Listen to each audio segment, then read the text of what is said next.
ఆ దిశగా ఏదంటే అది కథలు అల్లుకుంటూ మొదలయ్యారు. ఈ ధైర్యం ఎక్కడి నుంచి వచ్చింది? ఆ రోజు మొదలుపెట్టిన ఇది ఆ తర్వాత ఇక్కడికి వచ్చేసరికి ఇలాగే జరుగుతుంది అనుకున్నాం, వార్నింగ్ ఇస్తూ వచ్చాం, అలాగే జరుగుతూ వచ్చింది. ఇప్పుడు అమాయకుల మీద కూడా పడుతున్నారు. పొలిటికల్ యాక్టివిస్ట్ కాదు, నాయకులు కాదు, సింపథైజర్స్ దాటి ఇప్పుడు సామాన్య జనం మీద, మీ జర్నలిస్టుల మీద ఎవరైతే ఇప్పుడు మనకేం సంబంధం లేనుకుంటున్నారో వచ్చి మా దారిని మేము రాసుకొని పోయి పెడతామంటున్నారు కదా, మీ మీద పడతారు. ఆల్రెడీ అది మొదలైంది. సామాన్య జనం మీద కూడా పడినారు. మా వరకు మేము ఈరోజు వచ్చి ఇక్కడ పరామర్శించాక జైలుకి వచ్చినాక వింటుంటే నందిగం ఈయన సురేష్ గారి మీద ఇప్పటి 12 కేసులు, సరే కొన్ని డిస్పోజ్ అయ్యాయి, బెయిల్ ఇది వచ్చాక ఆఖరణ ఒక కేసు, తప్పుడు కేసు ఒకటి పెట్టారు, తీసుకొచ్చి పెట్టారు. ఈరోజు అది బెయిల్ వస్తుంది, ఇంకోటి తయారవుతోంది అని తెలుస్తోంది ఎక్కడో, అది రావాలి. అలాగే ఇంకోటి ఏదో ఎక్కడో అడ్డగించినాడు అని చెప్పి ఇంకొక కేసు పెట్టారంట. బహుశా ఆ సెక్షన్ ఇది కాకపోవచ్చు. అంటే దాన్ని ఎట్లా బయటికి రాకుండా చూడాలి ఒకసారి వచ్చాక అని. అలాగే తురకా కిషోర్ అని ఆయన మీద 8 కేసులు. వాళ్ళ తమ్ముడికి అసలు సంబంధం లేదు, బెంగళూరులో ఎక్కడ ఉంటాడు, ఆయన మీద 3 కేసులు. ఆయన మున్సిపల్ చైర్పర్సన్గా చేశాడు మాచర్లకు. లేటెస్ట్ వచ్చి ఇంకో రిపోర్టర్ 2 కేసులు అక్కడ పెట్టారు. ఈయన మీద విచిత్రమైంది అంటే కిషోర్ మీద లేటెస్ట్ 2023లో ఓ తెలుగుదేశం పార్టీ నాయకుడి ఇంట్లో 30,000 దొంగతనం చేశాడట మున్సిపల్ చైర్పర్సన్. ఆ కేసు నిన్న 28, అంటే ఇది బెయిల్ వచ్చి ఇంకా రిలీజ్ అవుతాడు కానీ 28వ తేదీ కంప్లైంట్ తీసుకొని 23లో పెట్టే ఇన్సిడెంట్ జరిగిందని 28 మే కంప్లైంట్ తీసుకొని ఇమ్మీడియట్ పీటీ వారెంట్ తీసుకొని అది ఒక కేసు పెట్టేశారు. ఏది దొంగతనం అని 30,000 రూపాయలు మున్సిపల్ చైర్మన్ పోయి ఇట్లా దొంగతనం చేశారు. అంటే బియాండ్ రీజన్, చెప్పేది నమ్ముతారా లేదా కూడా ఇప్పుడు పట్టించుకోవట్లా, అవసరం లేదు వాళ్లకు. ఇప్పుడు ఇక్కడ వచ్చి మాట్లాడుతుండగానే మీ జోబులో ఇది ఈయన తీసాడనో, అక్కడేదో లాగాడనో తీసైనా ఇంకో జోబులోంచి ఈయన తీసాడనో కేసు పెట్టేయచ్చు. ఇది 2 ఏళ్ల తర్వాత పెట్టచ్చు, 5 ఏళ్ల తర్వాత పెట్టచ్చు. అంటే మేము 4 ఏళ్ల తర్వాత వచ్చి ఏం చేయొచ్చో ఇప్పుడు చెప్తున్నారు. దానికి దారి ఈరోజు వేస్తున్నారు. వీటి పరాకాష్ట మనం చూస్తే సామాన్యుల మీద పడుతుంది.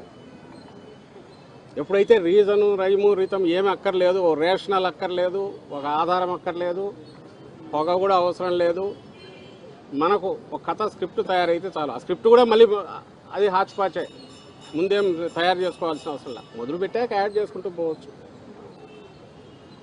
దాని పరాకాష్ట ఈ మధ్య మనం తెనాలిలో చూసింది.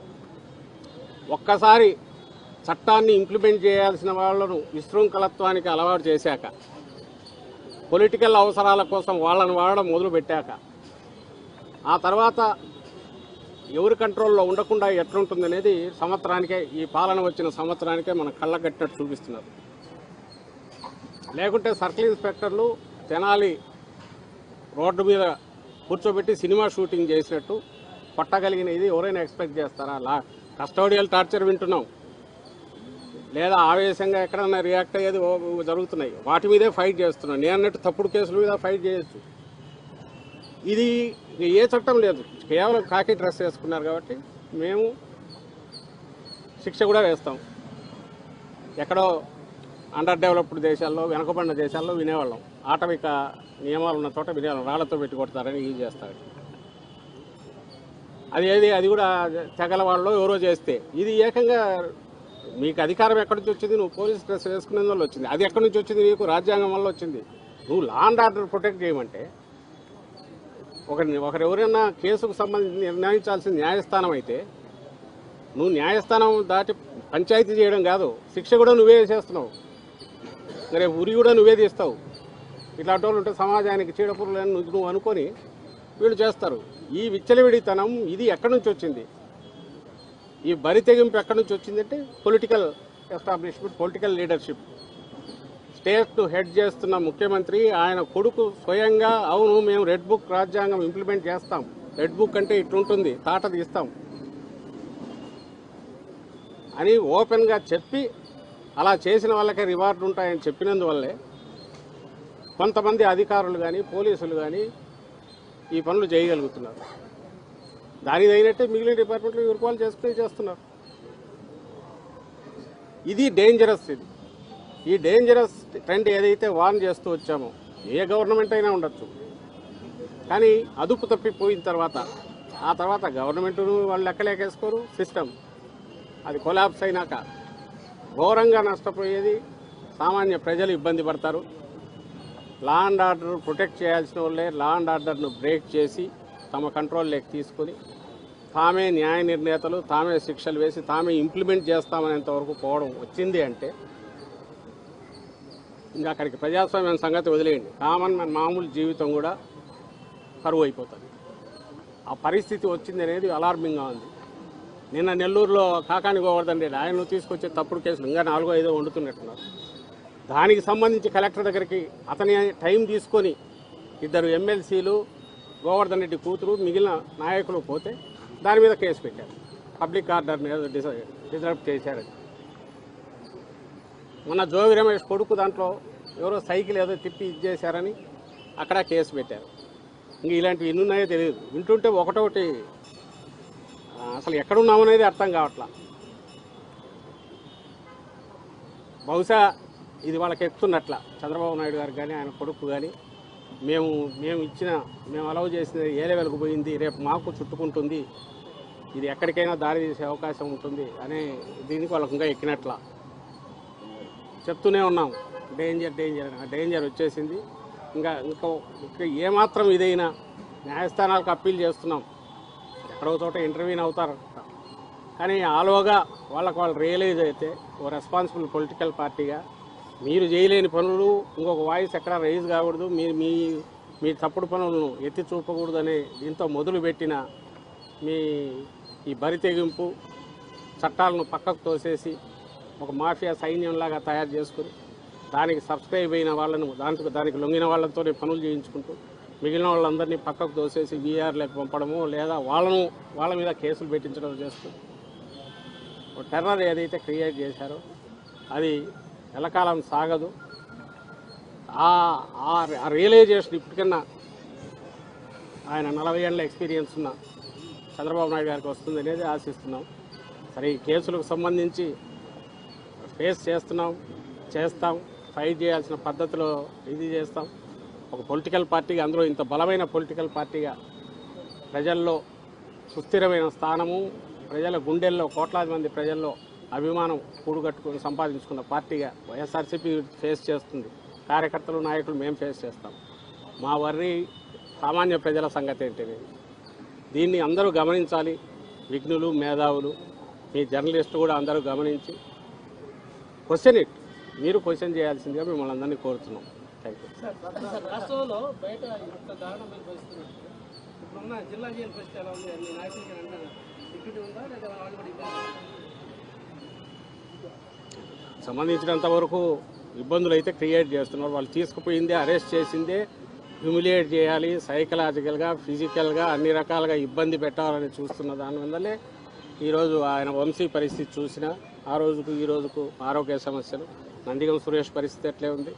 మొన్న మీకు మొన్న చెప్దామనుకున్నా మర్చిపోయిన ఆయన హరికృష్ణ అనే అబ్బాయిని అరెస్ట్ చేస్తే వాళ్ళ పేరెంట్స్ కూడా ఎక్కడ ఉండాలి ఇక్కడికి వచ్చారు. అది మీరు చూశారు. పొద్దున తీసుకెళ్తే సాయంత్రం వరకు అసలు లేడని చెప్పారు. ముందు ఆఖరుకు ప్రెషర్ పెరిగి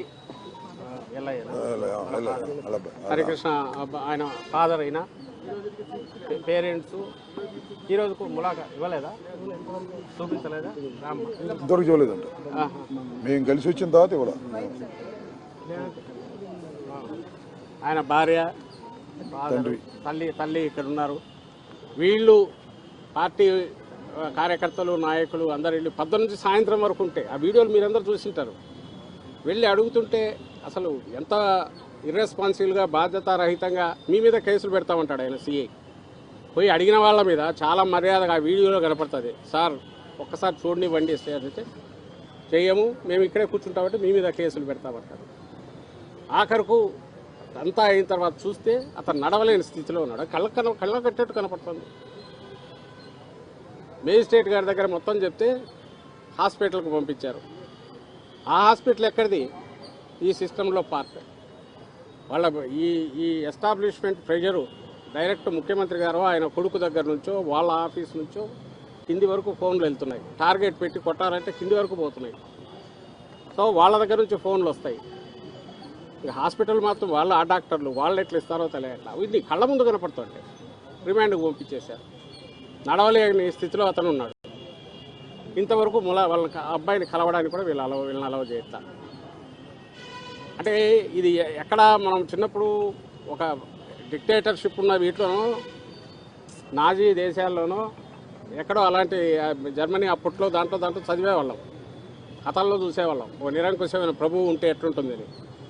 మరి మనమేమో డెమోక్రసీ అని చెప్పుకుంటాను, ఇక్కడ చట్టాలు ప్రివేల్ అవుతాయని చెప్తాము.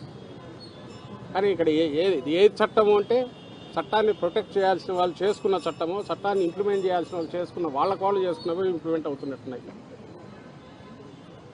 ఇలా చెప్పుకుంటూ పోతే వందలాది ఇవి ఉన్నాయి ఇన్సిడెంట్స్. తప్పుడు కేసులు, కంప్లైంట్ ఇచ్చిన వాళ్ళ వదిలేసి కంప్లైంట్ ఎవరి మీద ఇచ్చారో వాళ్ళతో ఇంకోటి పెట్టించి, నిన్న పులివెందల్లో అదే జరిగింది. మొన్న వీళ్ళు మహానాడు పోయి అక్కడ జరుపుకొని పులివెందల్లో వీళ్ళు వచ్చి రాజశేఖర రెడ్డి గారి వీటికన్నిటి కట్టి అవి కంప్లైంట్ ఇచ్చి తీయండి అని కమిషనర్కి డిఎస్పీకి పోతే వాళ్ళు పట్టించుకోకుండా మొహం కూడా కనపడకుండా చేసినారని వాటిని విప్తే మళ్ళీ వచ్చి కట్టి 307 అటెంప్ట్ మర్డర్ అని మా పార్టీ కార్యకర్తల మీద కేసు పెట్టారు. సో ఏది జరిగినా జరగకపోయినా టార్గెట్ పెట్టుకోవడం, వరుస పెట్టి కేసులు కట్టడం, వాళ్ళని తీసుకెళ్ళడం, కొంచెం క్వశ్చన్ చేయలేని వాళ్ళు ఇది అనుకుంటే వాళ్ళ కక్ష ఎక్కువ ఉంటే 3rd డిగ్రీ ప్రయోగించడం.